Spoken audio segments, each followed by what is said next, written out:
여러분 안녕하십니까. 부동산 학개론 한동균입니다. 자, 이번 시간은 문제풀이 두 번째 시간인데 부동산의 이 개념에 대해서 살펴보도록 하겠습니다. 자, 여러분 교재 17쪽이 되겠습니다. 17쪽. 자, 문제 7번이 되겠는데 일반적으로 부동산에 있어서의 개념은 물리적, 경제적, 사회적, 법, 제도적 개념으로 나눌 수 있다. 이 부동산에 있어서의 경제적 우리가 개념과 거리가 먼 것을 이제 묻는 내용이죠. 경제적 개념입니다. 자, 그러면은 자, 이 문제 7번 문제 보시면은 이 경제적 개념의 부동산을 푸는 내용이죠. 자, 이 경제적 우리가 개념의 우리가 부동산은 이 경제적 개념의 부동산은 크게 자산, 부동산은 실물 자산이고 또 우리가 자본으로서 또 기업의 생산 활동을 위한 공장 부지와 같은 생산 요소로서 제공하죠. 이 생산 요소를 생산재라고 하고 또 우리 인간 생활의 편리를 위한 이 휴양 오락 장소 같은 또는 주차장에 있어서 이 소비재로서 제공하고 이 소비재는 하나의 최종적인 상품입니다. 자, 이렇게 우리가 보는 개념이죠. 자, 그러면 7번에 우리가 정답은 바로 4번 공장재단이죠. 요 경제적 개념 요 네 가지가 나와 있는데 이 공장재단은 법률적 개념입니다. 이 법률적 개념의 부동산 중 준부동산에 속하는 개념이죠. 따라서 4번이 정답이 되겠습니다. 자, 8번 문제. 다음은 경제적 측면에서의 부동산에 관련된 설명이다. 가장 타당성이 없는 것. 이 경제적 측면에서의 토지는 경제재 또는 생산 요소의 하나로서 연구되는데 이 경제재라는 용어가 나오죠. 자, 이 희소성. 자, 이 희소성이 우리가 없으면은 자유재, 아무런 대가를 지불하지 않고 누구든지 우리가 쓸 수 있는 상품, 햇빛, 뭐 공기 등을 예를 들어 볼 수 있고 희소성이 있으면은 이 경제재인데 대표적으로 이 토지는 희소성이 높은 상품이죠. 따라서 토지는 경제재가 됩니다. 그래서 여러분 1번은 맞는 지문이고 2번 토지에는 생산비가 투입된 것이 아닌데도 교환적 가치를 가지고 있죠. 자, 시장에서 대가를 지불해만 얻을 수 있는 상품이죠. 교환적 가치를 가지고 있습니다. 부동산 가격이 일반 상품과 다른 점은 그 가치에 영향을 미치는 외연적 요소, 뭐 사회적, 경제적, 행정적 요인들이 다양하고 복잡하다는 데 있습니다. 이 경제적 측면에서의 부동산은 부동산의 수요 공급 관계적 위치, 가격 관계들도 함께 다루어진다 이런 얘기죠. 그래서 이 부동산은 크게 유형은 형태가 있는 측면이고 무형은 형태가 없는 측면이죠. 그래서 크게 유형적 측면과 무형적 측면으로 이렇게 나눠 볼 수 있습니다. 자, 이 유형적 측면은 이용 기법적 측면이죠. 이 토지에 있어서의 이용 기법적 우리가 측면에서 바라보는 그러한 개념으로서 이 기술적 측면에서의 개념입니다. 자, 그런데 이 무형적 측면에서 이 수요 공급 관계적 위치에 따라 이 가격이 어떻게 결정되고 변동하느냐, 이 가격 관계를 따지는 게 경제적 우리가 개념이 되겠죠. 경제적 개념이고 또 이 권리관계, 소유권과 같은 권리관계, 토지용 규제 이런 것을 보는 것은 법률적 측면에서의 우리가 개념이 되겠습니다. 그래서 이 부동산을 이 기술적, 경제적, 법률적 개념으로 우리가 나타내서 이해한 개념을 복합 개념의 부동산이라는 용어를 사용하죠. 복합 개념의 부동산. 자, 그러면은 이 관련해서 자, 5번 지문 보시면은 경제적 측면에서의 부동산은 무형이죠. 유형이 아니죠. 그럼 유형적 관점에서 보면 토지의 지세, 지반, 지질 등이 연구의 대상이 되는 것은 바로 이 기술적 개념입니다. 기술적 개념. 자, 경제적 개념이 아니라 기술적 개념입니다. 유형적 측면의 기술적 개념. 11회 또 22회 시험에 출제를 했죠. 이 기술적 개념이 유형입니다. 그래서 5번 정답인데 경제적 측면이 아니라 기술적 측면을 해야 맞는 지문이 되겠죠. 자, 9번 문제로 갑니다. 이 부동산 개념에 관한 설명으로 틀린 것은 이 경제적 개념의 부동산은 이 자본 그리고 자산으로서의 특성을 가지고 있다. 맞는 지문이 되겠죠. 자, 좁은 의미 부동산인데 이 좁은 의미 부동산은 이 법률적 개념 또는 법제도상 개념이죠. 자, 이 법률적 개념, 법제도상 개념에 있어서 우리 광의 이 넓은 의미의 부동산입니다. 자, 광의 넓은 의미의 부동산은 크게 협의는 좁은 의미의 부동산이죠.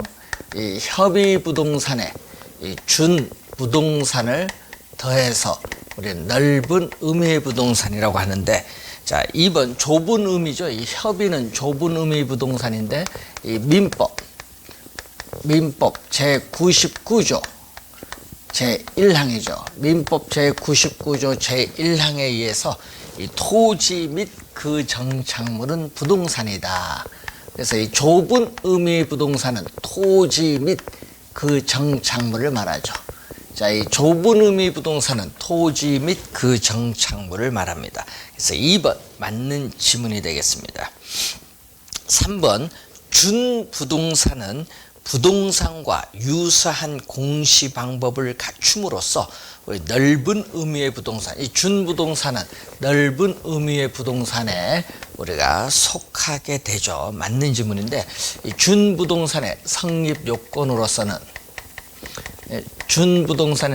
요건으로서는 이 등기 우리가 또는 등록 등의 공시 방법을 가지겠죠. 자, 등기 우리가 등록 등의 공시 방법을 갖춘 독립된 거래의 개체로 인정되는 물건이 준부동산입니다. 그래서 이 부동산과 유사한 공시 방법을 갖추고 있죠. 등기 또는 등록. 자, 4번 부동산의 물리적 개념은 기술적 개념인데 이 물리적 개념은 부동산 활동의 대상인 이 유형적 측면의 부동산을 이해하는 데 도움이 된다. 맞는 지문이고 5번 토지는 생산재. 자, 이 토지는 생산재이지만 소비재는 아니다니까 틀렸죠. 토지는 생산재이면서 소비재가 됩니다. 그래서 5번 정답이 되겠습니다. 자, 10번 문제로 갑니다. 부동산 개념에 관한 설명 중 가장 적절하지 않은 것.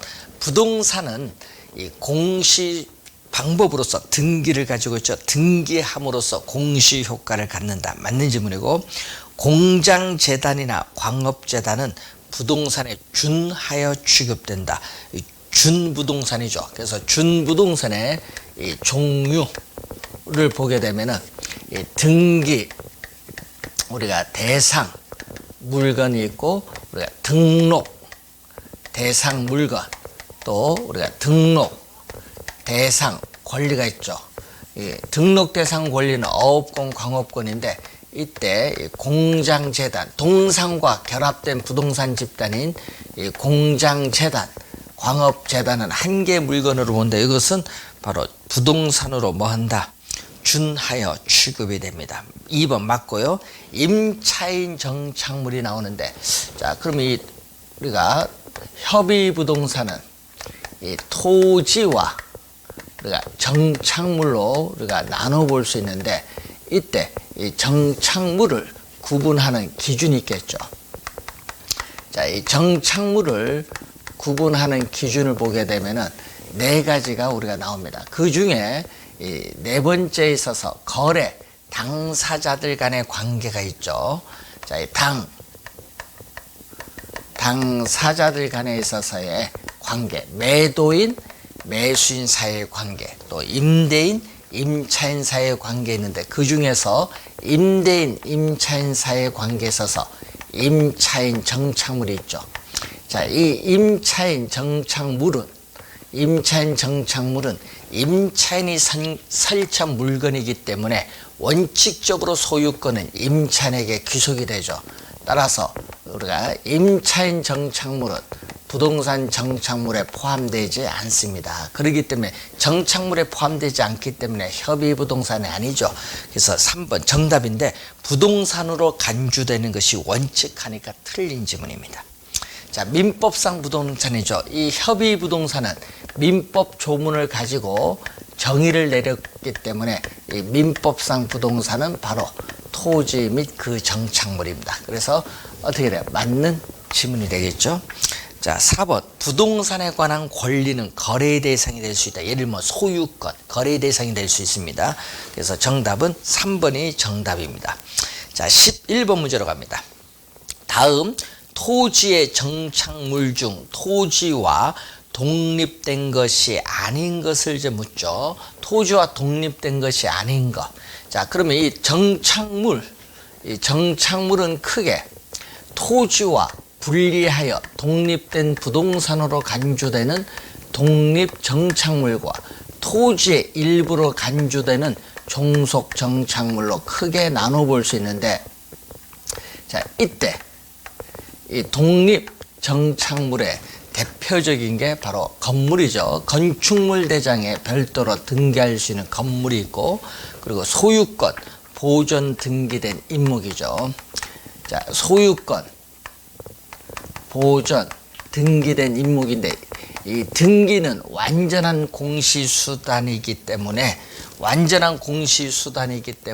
소유권 표시도 할 수 있고 저당권 표시도 할 수 있죠. 자, 그리고 명인 방법, 이 소유권을 표시하는 방법으로서 산에 나무에 홍길동이라는 표차를 붙이면 내 것이라는 표시를 할 수 있어요. 소유권 표시는 할 수 있지만은 불완전한 공시수단이기 때문에 저당권 표시는 할 수 없죠.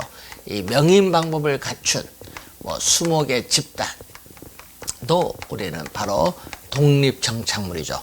자, 그리고 또 독립정착물에는 또 뭐냐? 이 타인의 토지, 이 정당한 권한, 또 정당한 이 권한에 의해서 타인 토지에서 이 경작, 우리가 재배한 우리가 농작물은 경작자의 소유로 보기 때문에 토지와 독립된 부동산으로 간주되죠. 또 정당한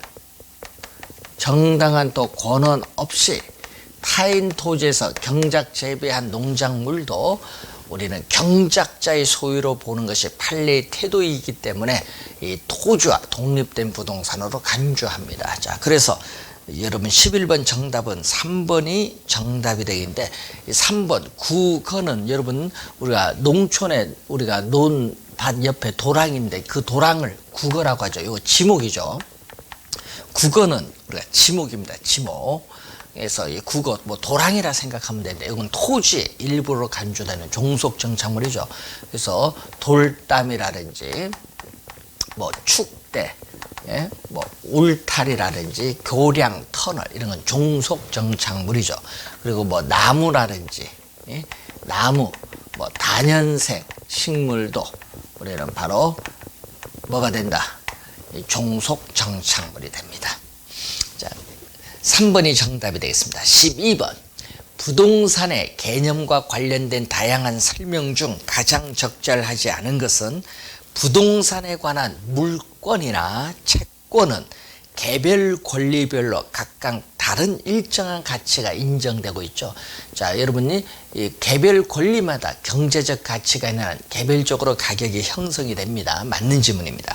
2번 부동산 학에서는 자동차나 건설기계도 준부동산으로 보고 있다. 맞는 지문이죠. 자동차 건설기계는 바로 뭐에 속하는 거죠? 등록이죠. 이 등록 대상 물건인데 자동차, 항공기, 건설기계 이것은 등록 대상 물건인데 주의해야 될 것은 선박은 등록이 아니죠. 등기를 해야 됩니다. 20톤 이상의 선박, 임목에 관한 법률엔 임목 이런 거죠. 등록 대상 권리로서 어업권, 광업권은 준물권으로서 토지에 관한 규정을 준용하죠. 자, 1번, 2번 맞고 3번 소유자가 임시로 식재, 밑줄 이게 포인트인데 임시로 식재하여 정착된 정원수도 정착물로 간주한다는 게 틀렸죠. 임시로 식재한다는 것은 다른 곳에 옮겨 심을 수 있기 때문에 정착물이 아닌 동산으로 간주하죠. 그래서 이 정착물이 아닌 것은 또 뭐가 있느냐 얘기지. 자, 정착물이 아닌 것은 동산으로 분류하는데 이 계속성이 없는 판잣집이라든지 우리가 가식 중의 수목, 자 다른 곳에 옮겨 심기 위해서 임시로 심어놓은 나무가 있죠. 이 가식 중의 수목은 계속성이 없기 때문에 정착물이 아닌 동산으로 분류하죠. 뭐 기계라든지 농촌의 비닐하우스, 공중전압 부스라든지 그리고 컨테이너 박스 뭐 이런 것은 정착물이 아닌 동산입니다. 3번 임시로 식재, 요 포인트죠. 이것은 계속성이 없는 물건이기 때문에 정착물이 아닌 동산으로 분류합니다. 3번 정답. 부동산 등기의 대상이 되는 물건은 토지와 건물만으로 국한되죠. 자, 부동산 등기법상 부동산 등기의 대상이 되는 물건은 토지, 건물 두 개밖에 없습니다. 그래서 4번 맞고요. 5번 토지 가치는 토지의 정착물, 예를 들어서 건물에 의해서 영향을 받죠. 그래서 맞는 지문이 되겠습니다. 자, 3번 우리가 정답이 되겠고요. 자, 13번 문제로 갑니다. 부동산 정착물에 관한 설명 중 틀린 것은 제거하여도 건물의 기능 및 효용에 손실이 없는 부착된 물건은 동산으로 우리가 취급을 한다. 맞는 지문이죠. 그래서 이 구분하는 기준이죠. 이 물건이 부동산에 부착되어 있는 방법에 따라죠. 자, 이 물건이 부동산에 부착되어 있는 우리가 방법에 따라 구분하는데 이 물리적 손상이 있느냐. 자, 물리적 손상이 있느냐 없느냐, 유무, 또 이 건물의 기능이나 효용에 있어서 우리가 지장이 있느냐 없느냐 이걸 보죠.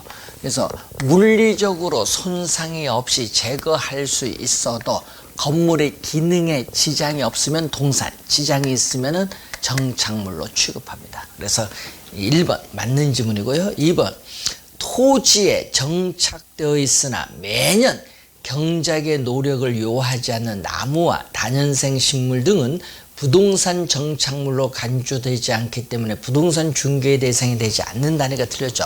간주되지 않기 때문에 하니까 틀렸어요.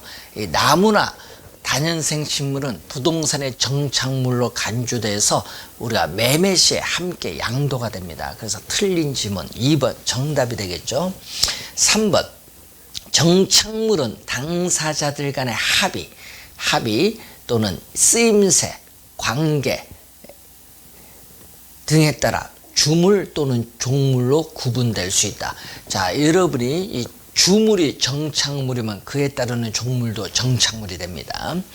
자, 정착물 개념이 나왔죠. 정착물은 사회 경제적인 면에서 토지에 부착되어 계속적으로 이용된다고 인정되는 물건, 이 정착물의 우리가 개념이 지금 나와 있습니다.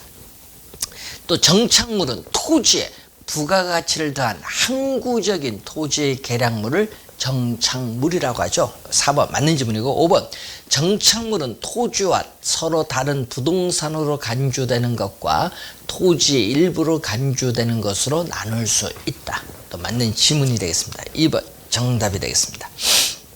14번 부동산 개념과 관련된 설명 중 가장 적절하지 못한 것은 자, 정착물이란 주택, 상가 혹은 울타리 등 토지에 부가가치를 더한 항구적인 토지의 계량물을 말한다. 정착물의 개념이 나와 있습니다. 2번 경작수확물은 토지에 정착하고 있지만 부동산의 일부로 보지 않고 동산으로 간주되는 것이 보통이며 따라서 부동산 매매에 포함되지 않는 것이 일반적이다. 얘기죠. 바로 얘기겠죠. 경작 수확물이죠. 자, 이 경작 매년 경작의 노력을 요하는 경작수 학물인 벼, 감자, 옥수수, 토마토는 뭐가 돼? 정착물이 아닌 뭘로? 동산으로 보죠. 14회 시험에 또 우리가 출제된 내용으로서 상당히 중요합니다. 정착물이 아닌 동산입니다.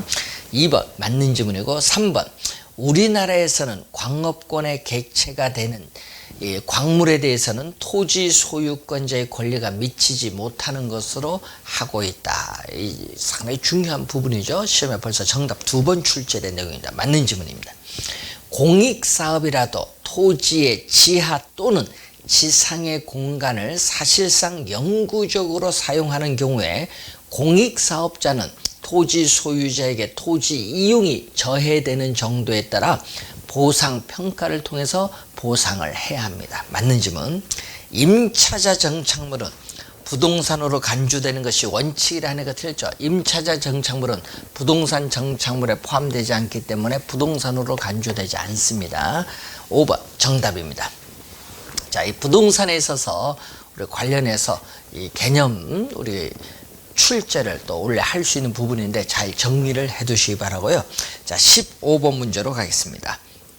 공간 정보의 구축 및 관리 등에 관한 법률상 하나의 지번을 가진 토지 등록 단위.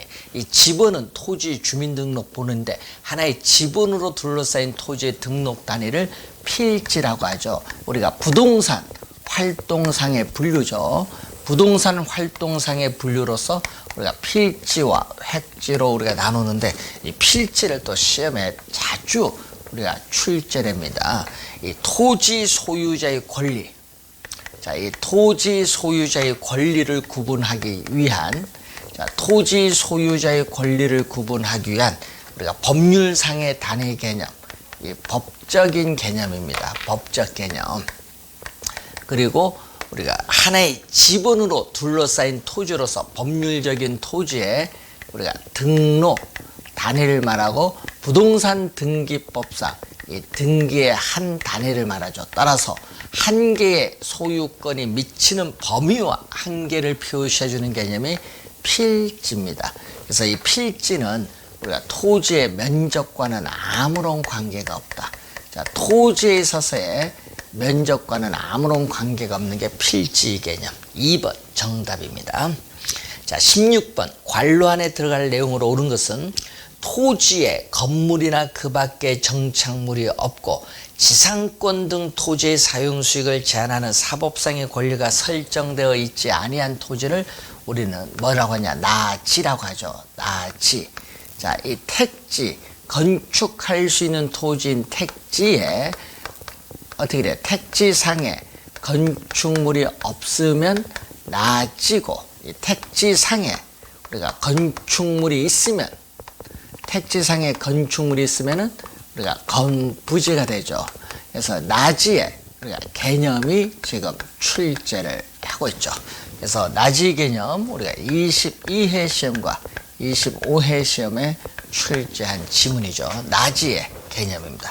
나지 건부지도 또 우리가 시험에 자주 출제가 되는 중요한 부분 용어죠. 자, 나지가 되고 A는 B 주거, 상업, 공업용 등의 용도로 이용되고 있거나 이용 목적으로 우리가 조성된 토지를 택지라고 하죠. 택지. 그래서 여러분이 이 주거용, 상업용 등 이 영구적인 일반적인 건축물에 제공되는 토지가 바로 지목대로 표현되겠죠. 자, 이때 이러한 주거용, 상업용, 이 공업용으로 이용 중에 있거나 이용 가능한 이 토지를 우리는 택지라고 하죠. 택지. 그래서 택지는 감정평가상의 용어로서 쉽게 얘기하면은 우리가 건축물이 있거나 현재 건축물이 있거나 우리가 건축이 가능한 토지로서 이 정비시설이 정비 기반 시설이 완비된 토지를 택지라고 하죠. 감정평가상의 용어입니다. 자, 비택지고, 자, 용도지역 상호 간에 다른 지역으로 전환되고 있는 지역의 토지를 후보지라고 하죠. 후보지. 자, 이 용도에 따른 분류죠. 자, 이 용도에 따른 분류로서 이 실제로 토지가 이용되고 있는 용도에 따라 지역을 크게 대분류로 이렇게 분류를 하죠. 대분류인데 이 택지지역, 농지지역, 임지지역으로 이렇게 크게 분류하는데, 임지지역 지목이 임야, 산이죠. 지목은 임야인데 이 산을 택지로 조성해서 아파트 지을 수 있고, 자, 농지는 지목이 전답 과수인데 전답을 수용해서 택지로 조성해서 아파트 지을 수 있는데, 이때 이게 용도적 지역의 전환이죠. 임지지역, 농지지역, 택지지역 등 용도적 지역 대분류, 이 상호 간의 전환 중에 있는 이 토지를 우리 뭐라고 하냐? 후보지라고 해요. 그래서 후보지는 전환 중일 때만 성립하는 개념입니다. 그래서 전환이 끝나고 난 이후에는 후보지라고 말하지 않습니다. 이 전환 중일 때만 성립하는 개념이 후보지 개념. 그래서 C는 후보지 개념이고, 자, D를 볼까요? D를 보면은 용도 지역 내에 동그라미 칠까요? 지역 간 용도 변경이 진행되고 있는 토지는 이행지입니다. 그래서 이 동일 용도적 지역 내에서, 자, 이 동일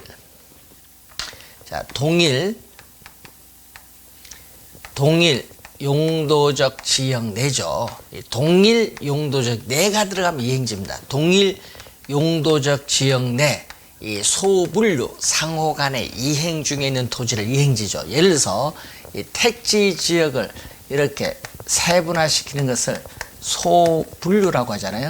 택지 지역 내에서 주택, 주거 지역, 상업 지역, 공업 지역이 있죠. 그러면 이렇게 동일 용도적 지역인 택지 지역 내라는 것은 세분화시킨 거죠. 그래서 예를 들어서 뭐 공업지역이 주거지역으로 이행 중에 있는 토지가 이행지죠. 이때는 이행이란 말을 사용하죠. 그래서 이 내가 들어가면 이행지입니다. 그래서 정답은 우리가 3번이 정답이 되겠습니다. 개념을 묻는 문제죠. 자, 17번 문제로 갑니다.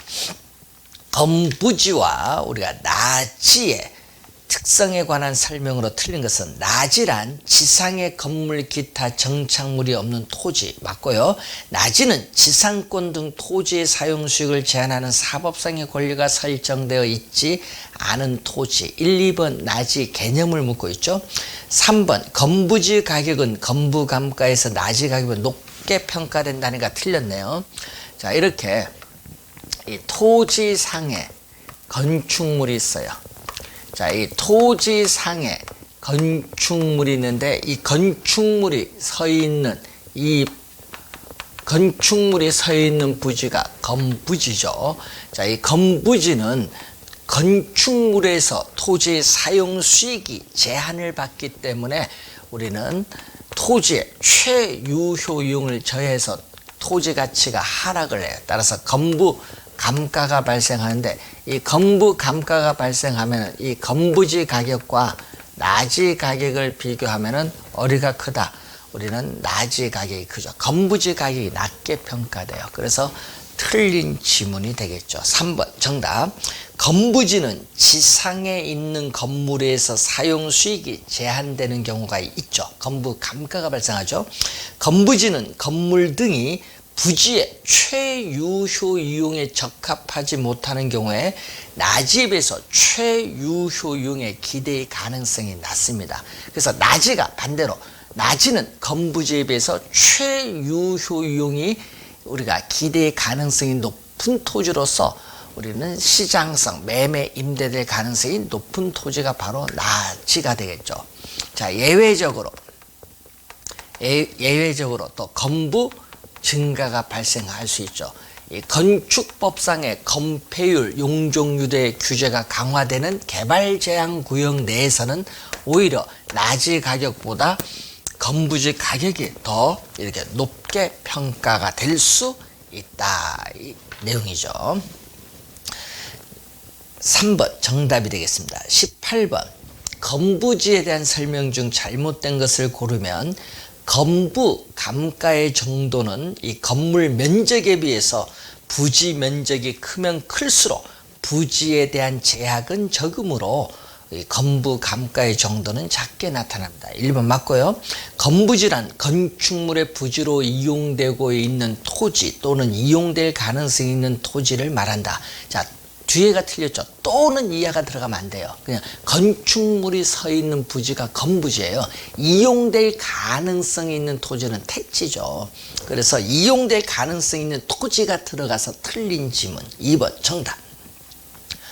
지상의 건물이 토지의 최유효 이용을 저해하는 경우에는 건물이 없는 상태인 토지, 낮이죠. 건물이 없는 상태인 토지는 낮인데 이 낮이보다 오히려 감가 요인이 되는데 이것을 건부감가라고 하죠. 건부감가의 개념이 나와 있고, 건부지는 지상의 건물과 함께 복합부동산의 개념을 창출한다.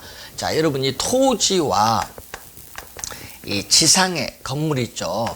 자, 이 토지와 토지상의 독립된 거래의 객체인 우리가 정착물이 결합된 상태 그대로 각종 부동산 우리가 활동의 대상으로 다루어져 있는 부동산을 복합부동산이죠. 자, 복합부동산인데 이 개념은 11회 시험에 출제되는데 그래서 토지와 건물이 결합돼서 복합부동산의 개념을 창출합니다. 4번 맞고요. 5번 건부지는 기존보다 건폐율, 용적률 등의 건축 규제가 강화될 경우에 예외적으로 건부 증가가 나타나기도 합니다. 5번 맞는 지문이죠. 자, 19번 문제로 갑니다. 부동산 활동에 따라 토지를 분류할 경우에 다음 설명 중 가장 타당성 있는 것은 자, 공간 정보의 구축 및 관리 등에 관한 법률상의 최소의 면적 단위로 토지 소유자의 권리를 구분하게 한 법적 개념은 필지다. 자, 필지는 토지 면적과는 관계없죠. 면적 단위가 아니라 등록 단위입니다. 등록 단위. 면적 단위가 아니라 등록 단위. 1번 틀렸고, 2번 공지는 건축법상의 대지에서 건축물의 연면적이 아니라 바닥 면적입니다. 공지는 연면적이 아니라 뭐를? 건축물의 바닥 면적이죠. 이 바닥 면적을 제외한 부분입니다. 두 번째 틀렸고, 3번 건부지는 건축물의 용도로 이용되고 있는 토지로서 이 부지상의 건축물이 토지 가치에 영향을 미칩니다. 영향을 미치지 않는 한에까 틀려서 영향을 미치는 독립된 별도의 부동산으로 취급되고 있죠. 3번 틀렸고, 4번 공단이 재개발돼서 아파트 단지로 변화되고 있다. 공단은 공업지역이, 아파트 단지는 주택, 주거지역이죠. 공업지역이 주거지역으로 변하는 것은 무슨 개념? 동일 용도적 지역, 동일 택지 지역 내에서 변하는 것은 이행지 개념이죠. 4번 정답. 자, 토지 이용상의 개념으로서 가격 수준을 구분하기 위한 경제적 개념이 바로 획지입니다. 획지는 이 가격 수준을 구분하는 거죠. 그래서 이 가격 수준을 구분하기 위한 이 경제적 또는 부동산학적인 개념이 바로 획지가 되겠죠. 그래서 획지는 토지 이용에 있어서 부동산 활동 및 부동산 형상에 있어서 이 단위 면적이 되는 1획의 토지이기 때문에 이 면적의 기준이 되는 단위가 획지인데, 이 문제는 1필이 토지는 2개 이상의 획지가 될 수 있죠. 분할하여 2개 이상의 획지가 될 수 있습니다. 없다 하니까 틀린 지문이죠. 4번이 정답이 되겠습니다. 자, 20번. 다음 용어의 설명 중 가장 적절하지 않은 것.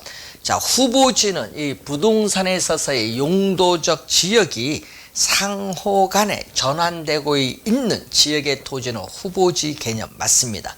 이 지역권은 자기 토지의 편익을 위해서 타인 토지 위에 설정하는 권리를 지역권이라고 하죠. 맹지와 관련되어 있는 용어고요.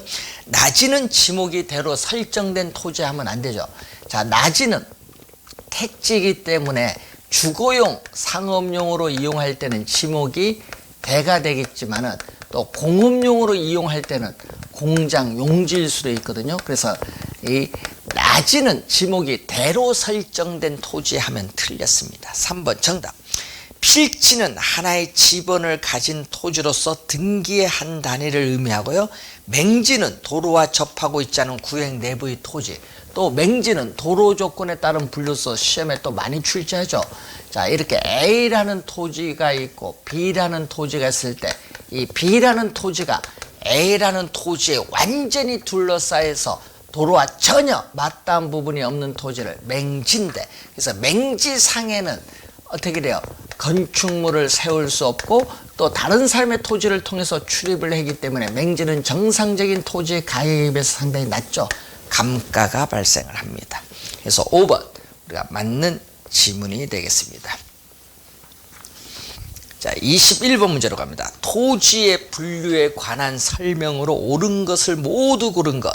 자, 기역복가의 필지 중 건축물을 제외하고 남은 부분의 토지는 낮이가 아닙니다. 공지죠. 공지. 기역 틀렸고, 부지는 일정한 용도로 제공되고 있는 바닥 토지를 말하며 하천, 도로 등의 바닥 토지에 사용되는 포괄적 용어죠.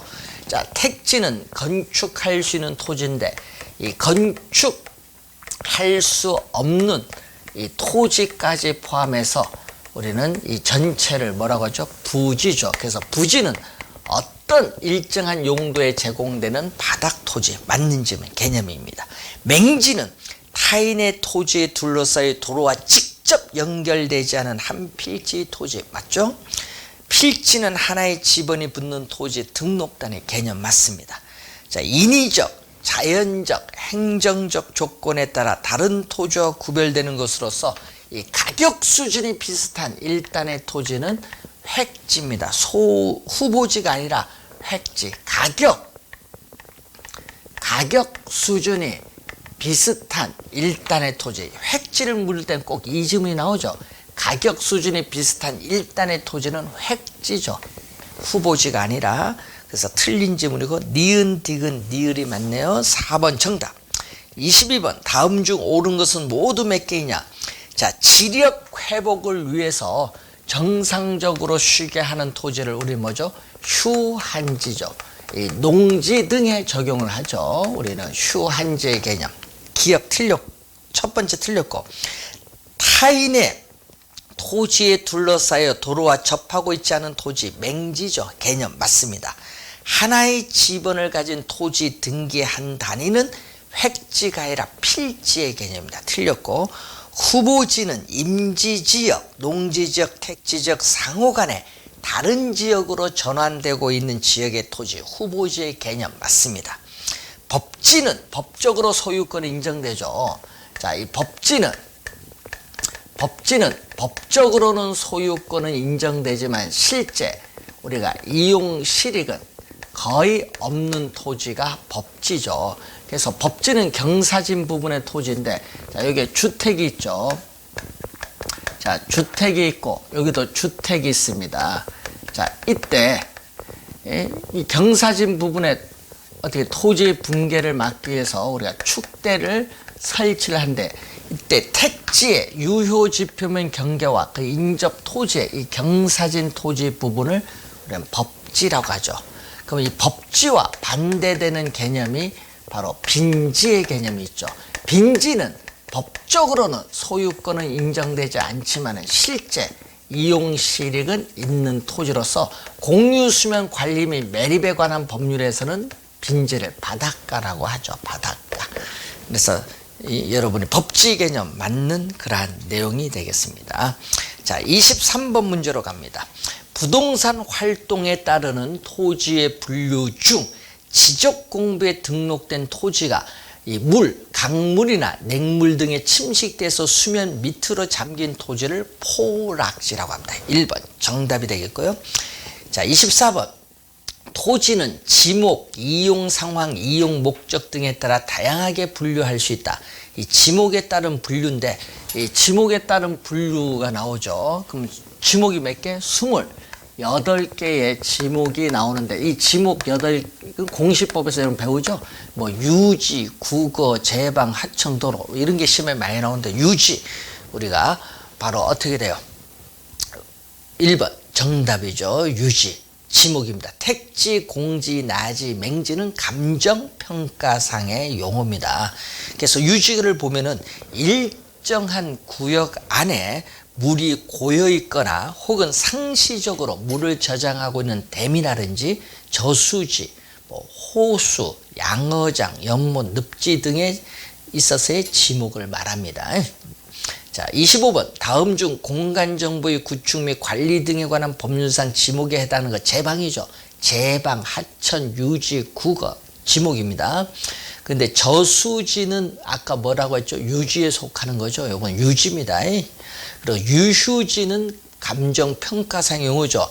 유휴지는 사회적으로 바람직스럽지 못하게 놀리고는 토지로서 투기 목적으로 보유하는 거고, 사찰용지가 아니라 지목은 종교용지입니다. 선화지는 고압선 아래에 있는 토지로 감정평가상의 용어죠. 그래서 지목은 제방이 해당이 됩니다. 자, 이렇게 해서 우리가 부동산의 개념 및 토지 용어에 대해서 살펴봤는데요. 한 2문제 정도 출제되는 부분이죠. 잘 정리를 하시기 바라고, 다음 시간에는 토지의 특성에 대해서 살펴보도록 하겠습니다. 수고 많으셨습니다.